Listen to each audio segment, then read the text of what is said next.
Completing সেন্টেন্সে তুমি যদি 10-এ 10 পেতে চাও তাহলে এই ভিডিওটা তোমার জন্য। চলো আমরা ভিডিওটা শুরু করি। কমপ্লিটিং সেন্টেন্সে 10-এ 10 পেতে হলে তোমাকে জাস্ট 12 থেকে 15টা রুলস একটু শিখে রাখতে হবে। এই 12 থেকে 15টা রুলস তুমি যদি ভালোভাবে শিখে রাখো এবং প্র্যাকটিস করো তাহলে তুমি এইচএসসি কমপ্লিটিং সেন্টেন্সে 10-এ 10 পাবে ইনশাল্লাহ। চলো আমরা ভিডিওটা শুরু করি। সর্বপ্রথম যে রুলস সেটা হচ্ছে ইট ইজ টাইম বা ইট ইজ হাই টাইম যদি থাকে, ইট ইজ টাইম বা ইট ইজ হাই টাইম যদি থাকে তাহলে আমরা টু প্লাস ভার্ব ওয়ান দিব অথবা সাবজেক্ট প্লাস ভার্ব টু অর্থাৎ ভার্বের ফার্স্ট ফর্ম দিব। চলো আমরা একটা উদাহরণ দেখি। ইট is time to start the class.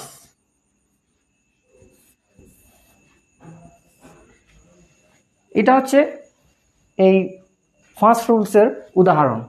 তো তোমাদের হচ্ছে ইট ইজ টাইম পর্যন্ত দেওয়া থাকবে, এই বাকি অংশটা তোমাদেরকে বানায় লিখতে হবে। তাহলে ইট ইজ টাইমের অর্থটা হচ্ছে এটাই সময়, এটাই সময়।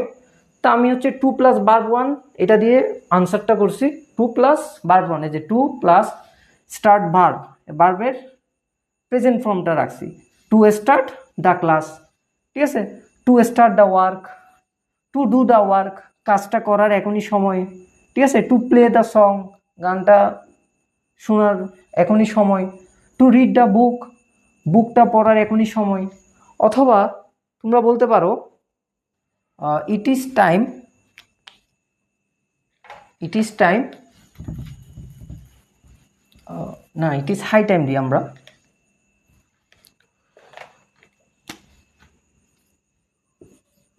ইট is high time, it is high time, it is high time we started our study. এখনই সময় আমাদের পড়াশোনা শুরু করার। it is high time we started our program. it is high time went to school, ঠিক আছে। তো এইভাবে আমরা দিতে পারি। জাস্ট আমাদেরকে সাবজেক্ট প্লাস ভার্বের ফার্স্ট ফর্ম বসাতে হবে অথবা টু প্লাস ভার্ব ওয়ান, যে কোনো একটাতে আমরা কি করব উত্তরটা দিব। আশা করি এটা ক্লিয়ার। এরপর আমরা নেক্সট রুলসের মধ্যে চলে যাই। এরপরে দ্বিতীয় যে রুলস সেটা হচ্ছে যদি লেস থাকে, সেন্টেন্সে যদি লেস থাকে তাহলে আমরা সাবজেক্ট প্লাস শুড বা মাইট যে কোনো একটা বসাতে পারি। এরপরে ভার্বের প্রেজেন্ট ফর্ম বসাবো। আমরা একটা উদাহরণ দেখি। He run fast, সে দ্রুত দৌড়াচ্ছে। lest, lest he might miss the train.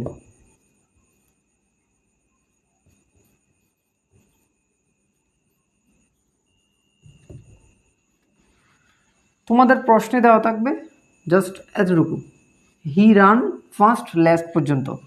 এই যে যে সেন্টেন্সটা আমি আন্ডারলাইন করছি, সেন্টেন্সের যে অংশটা আমি আন্ডারলাইন করছি সেই অংশটা তোমাদের উত্তর দিতে হবে।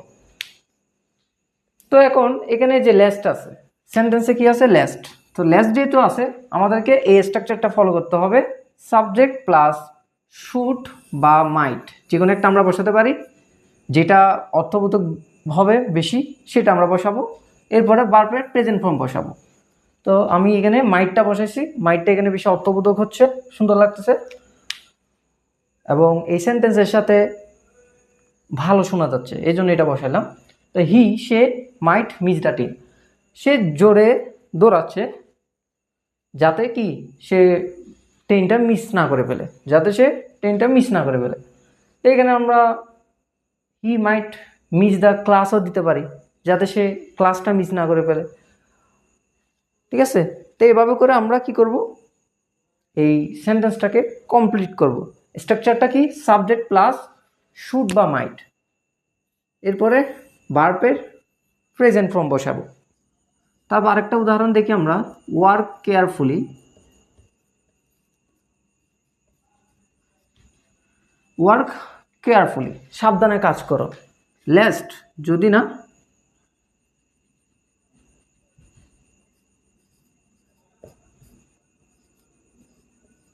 ইউ শুড ফেল, যদি না তুমি ব্যর্থ হতে চাও, যদি না তুমি ব্যর্থ হতে চাও। তো তুমি যদি ব্যর্থ হতে না চাও তাহলে কি করো, সাবধানে কাজ করো। তো আমরা বলতে পারি যে ভালো মতো পড়াশোনা করো যদি না তুমি ফেল করতে চাও এক্সামে। তো এইভাবে করে আমরা কি করব, সেন্টেন্সগুলোকে কমপ্লিট করব। যদি লেস থাকে, যদি সেন্টেন্সে লেস থাকে তাহলে আমরা এই ফর্মুলাটা, এই স্ট্রাকচারটা ব্যবহার করে আমরা সেন্টেন্সটাকে কমপ্লিট করব। এরপরে আমরা তৃতীয় রুলসের দিকে যাই। তৃতীয় রুলসে কি বলতেছে, অ্যাজ ইফ অথবা অ্যাজ দো যদি থাকে, অ্যাজ ইফ বা অ্যাজ দো যদি থাকে তাহলে আমরা এই স্ট্রাকচারটা ফলো করব। প্রথমে সাবজেক্ট, তারপর ওয়্যার, তারপর অবজেক্ট। প্রথমে সাবজেক্ট, তারপর ওয়্যার, তারপর অবজেক্ট। আমরা একটা এক্সাম্পল দেখি। She as though she were my boss.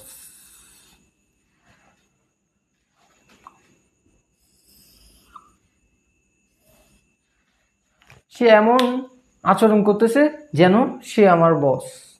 তাহলে প্রশ্নে শি বিহেভস অ্যাজ দো পর্যন্ত দেওয়া থাকবে, বাকিটা তোমাদের কমপ্লিট করতে হবে।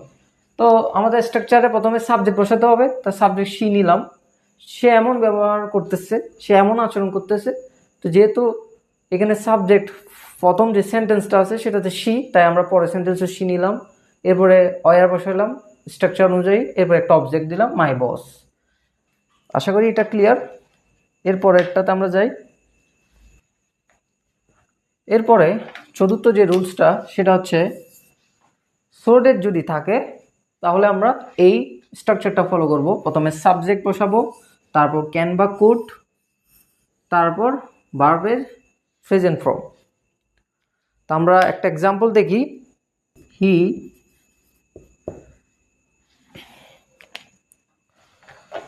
টু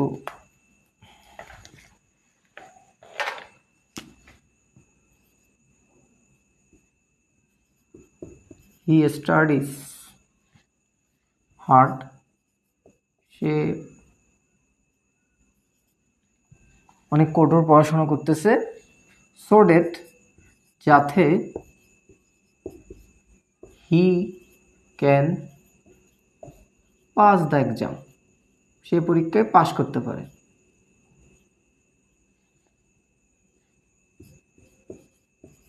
সে প্রচুর পড়াশোনা করতেছে যেন সে কি করতে পারে, পাশ করতে পারে। তাহলে এই যে যে সেন্টেন্সটুকু আমি আন্ডারলাইন করছি সেটা হচ্ছে তোমাদেরকে কমপ্লিট করতে হবে, আনসারে লিখতে হবে। আনসারে তোমাদের আসলে সম্পূর্ণ সেন্টেন্সটাই লিখতে হবে। এটা একটু মনে রাখবা, উত্তর দেওয়ার সময় তোমাদের কিন্তু সম্পূর্ণ সেন্টেন্সটা লিখতে হবে। তো হি স্টাডিজ হার্ড, সে প্রচুর পড়াশোনা করতেছে, অনেক পরিশ্রম করতেছে। সো ড্যাট যাতে he can pass the exam, সে পরীক্ষায় পাশ করতে পারে। ঠিক আছে। তো এখানে স্ট্রাকচার অনুযায়ী আমি বসাইছি, প্রথমে একটা সাবজেক্ট নিয়েছি, তারপর ক্যান বা কুড, যেহেতু হি এর সাথে ক্যান ভালো যাবে তাই আমি ক্যানটা দিছি। তারপর ভার্বের present form, pass the exam. আরেকটা এক্সাম্পল দিই।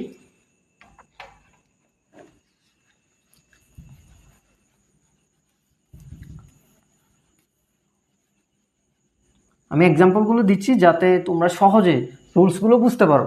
ঠিক আছে। তোমরা অবশ্যই এই রুলসগুলো প্র্যাকটিস করবা, বিগত বছরের বোর্ড কোয়েশ্চেন সলভ করবা, তাহলে দেখবা তুমি খুব সহজে কমপ্লিটিং সেন্টেন্সে 10-এ 10 পাবে ইনশাল্লাহ।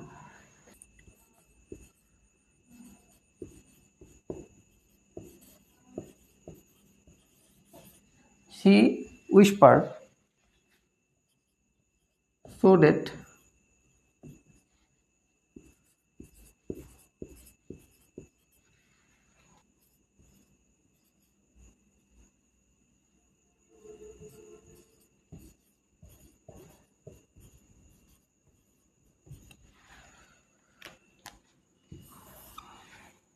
সি উইসপার্ড সো দ্যাট, এতটুকু তোমাদের প্রশ্নে দেওয়া থাকবে, বাকি অংশটুকু তোমাদের কমপ্লিট করতে হবে। তো আমরা প্রথমে সাবজেক্ট দিলাম নোবডি, তারপর ক্যান বা কুটের মধ্যে কুট বসালাম, তারপর ভার্বের প্রেজেন্ট ফর্ম হেয়ার, তারপর অবজেক্টটা বসালাম her. She whispered so that nobody could hear হার।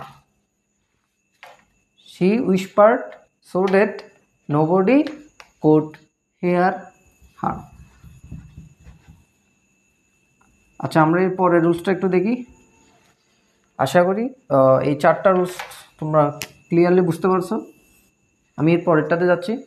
5 নম্বর যে রুলস সেটা হচ্ছে, যদি উড ডেট থাকে তাহলে আমরা প্রথমে সাবজেক্ট বসাবো, তারপর কুড, তারপর ভার্বের প্রেজেন্ট ফর্ম।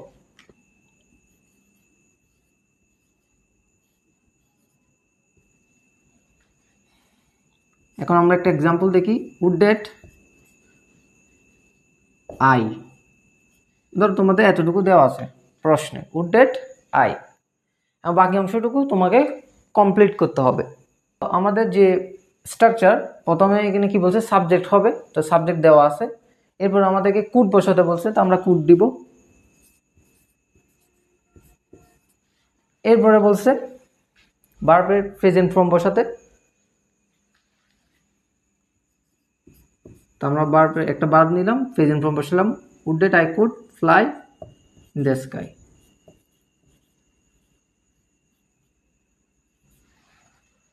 তো এইভাবে করে আমরা বাকি অংশটুকু কমপ্লিট করব। Would that I could fly in the sky. তো এটার অর্থ হচ্ছে, যদি আমি আকাশে উঠতে পারতাম, যদি আমি আকাশে উঠতে পারতাম। তো এই উড ডেটটা ব্যবহার করা হয় to express wish or regret, ঠিক আছে, মানে ইচ্ছাগুলোকে প্রকাশ করার জন্য। আচ্ছা, এরপরের রুলসটাতে আমরা একটু দেখি। এখন আমরা 6 নম্বর রুলসটা একটু দেখব। 6 নম্বর রুলসে বলতেছে, যদি সেন্টেন্সে অ্যাজ সুন এজ থাকে তাহলে প্রথম সেন্টেন্সটা প্রেজেন্ট টেন্সের হলে এর পরের সেন্টেন্সটা ফিউচার টেন্সের হবে। প্রথম সেন্টেন্সটা প্রেজেন্ট টেন্সের হলে পরের সেন্টেন্সটা ফিউচার টেন্সের হবে। আর যদি প্রথম সেন্টেন্সটা ফার্স্ট টেন্সের হয় তাহলে এর পরেরটাও ফার্স্ট টেন্সের হবে। যদি সেন্টেন্সে অ্যাজ সুন এজ থাকে তাহলে ওইখানে 2টি সেন্টেন্স থাকবে। তার মধ্যে প্রথমটা যদি প্রেজেন্ট ইনডিফিনিট টেন্সের হয় তাহলে এর পরেরটা ফিউচার ইনডিফিনিট হবে। আর যদি প্রথমটা ফার্স্ট ইনডিফিনিট হয় এর পরেরটা ফার্স্ট ইনডিফিনিটই হবে। এই স্ট্রাকচারটা আমাদের একটু মনে রাখতে হবে। তো আমরা এক্সাম্পলটা দেখি। As soon as he comes, এতটুকু তোমাদের প্রশ্নে দেওয়া থাকবে। এরপরে বাকি অংশটুকু তোমাদের লিখতে হবে। I will go, as soon as he come I will go. তো এখানে অ্যাজ সুন এজের পরে প্রথম সেন্টেন্সটা প্রেজেন্ট ইনডিফিনিটে দেওয়া আছে,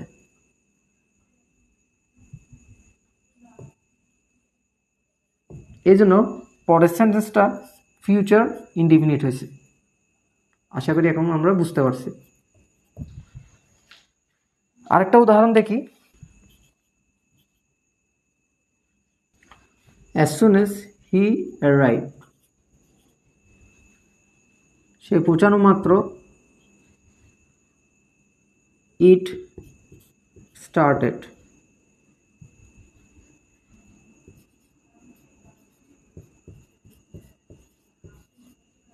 raining.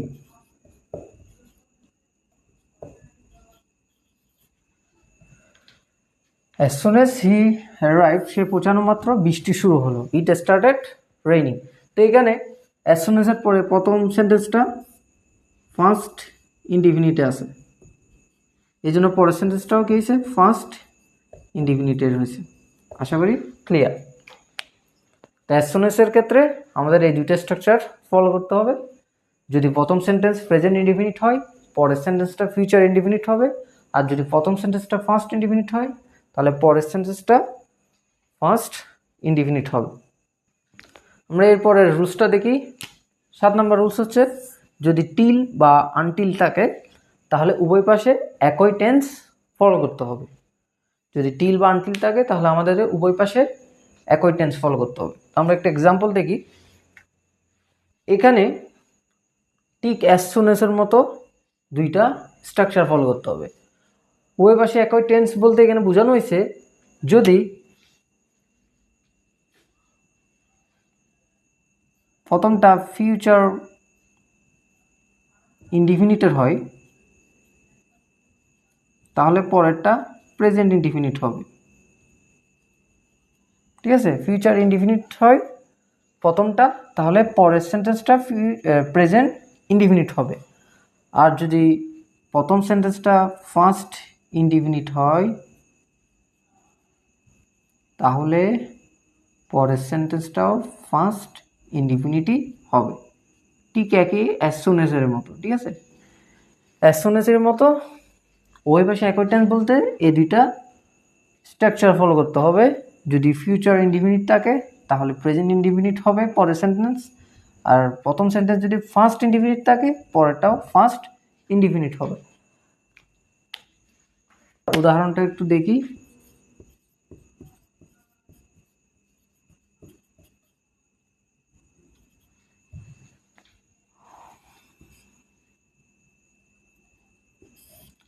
She will stay here. She will stay here till he returns. মানে যতক্ষণ না সে ফেরত আসবে সে এখানে অপেক্ষা করবে। যতক্ষণ না সে ফেরত আসবে সে এখানে অপেক্ষা করবে। টিল মানে ততক্ষণ পর্যন্ত বোঝায় আর কি। টিল বা আনটিল একই অর্থ প্রকাশ করে, মানে ততক্ষণ পর্যন্ত সে এখানে অবস্থান করবে যতক্ষণ না সে ফেরত আসতেছে। এখন আমরা এর পরের রুলসটা দেখব। এরপরে 8 নম্বর যে রুলস সেটা হচ্ছে ই প্লাস কন্ডিশনাল। তা আমরা জানি কন্ডিশনাল সেন্টেন্স 4 প্রকার হয়ে থাকে: zero conditional, first conditional, second conditional এবং থার্ড কন্ডিশনাল। তো আমরা প্রত্যেকটার স্ট্রাকচারটা একটু দেখে নিব। প্রথম হচ্ছে জিরো কন্ডিশনাল। জিরো কন্ডিশনালে ই প্লাস প্রেজেন্ট ইনডিফিনিট হলে এর পরের সেন্টেন্সটাও প্রেজেন্ট ইনডিফিনিট হবে। এটা হচ্ছে কোনো হ্যাবিট, তারপর সায়েন্টিফিক ফ্যাক্ট, কোনো সাধারণ সত্য বোঝাতে ব্যবহৃত হয়। এরপরে first conditional if plus present indefinite হলে এরপরেরটা will plus perfect present form বসবে। এরপরে second conditional if plus first indefinite হলে পরের sentence would plus perfect present form বসবে। Third conditional if plus first perfect tense হলে এর পরের সেন্টেন্সটা উড হ্যাভ প্লাস বি3 অর্থাৎ ভার্বের পাস্ট পার্টিসিপল ফর্ম বসবে। এখন আমরা একটু এক্সাম্পল দেখে আসি প্রত্যেকটার। প্রথমে আমরা জিরো কন্ডিশনালের এক্সাম্পলটা দেখব। If you hit water it বয়েলস।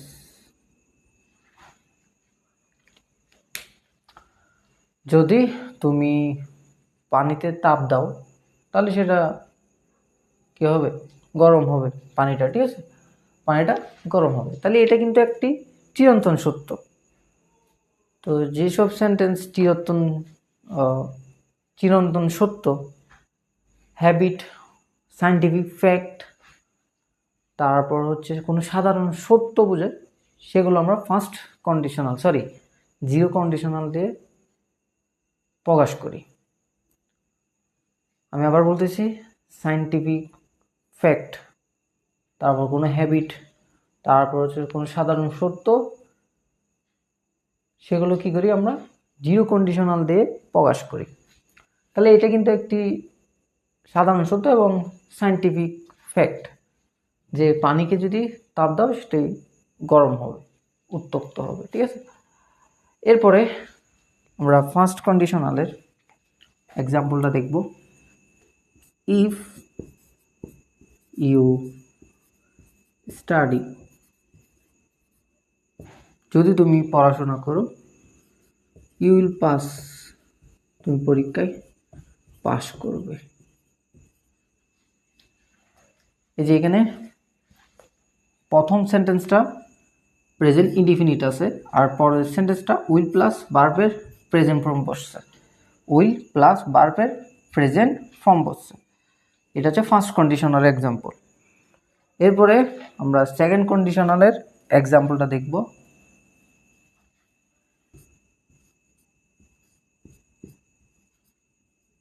If I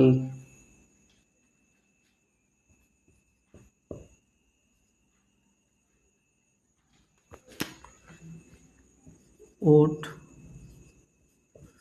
buy a car, I would buy a car, আমি একটি গাড়ি কিনবো। I would buy a car। এখানে প্রথম সেন্টেন্সটা ফার্স্ট ইনডিফিনিট, পরের সেন্টেন্সটা উড প্লাস ভার্বের প্রেজেন্ট ফর্ম বসছে। এরপর আমরা থার্ড কন্ডিশনালের একটা এক্সাম্পল দেখব। If he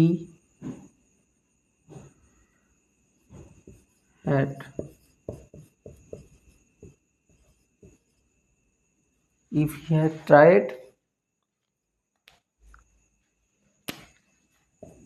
he would have succeeded। If he had tried, he would have succeeded। এটা হচ্ছে থার্ড কন্ডিশনালের এক্সাম্পল। এরপরে 9 নম্বর রুলস, যদি উইথ এ ভিউ টু বা ইন অর্ডার টু থাকে তাহলে উদ্দেশ্য বোঝায়। উইথ এ ভিউ টু বা ইন অর্ডার টু এগুলো দ্বারা উদ্দেশ্য বোঝায়। এবং উইথ এ ভিউ টু যদি থাকে তাহলে এটার পরে ভার্ব প্লাস আইএনজি হবে, উইথ এ ভিউ টু। এটা আমরা রাইট ফর্ম ভার্বের ক্লাসে পড়ছিলাম। এরপরে ইন অর্ডার টু থাকলে টু প্লাস ভার্বের বেস ফর্ম বসবে, এটা একটু খেয়াল রাখবা। তো আমরা একটা এক্সাম্পল দেখি।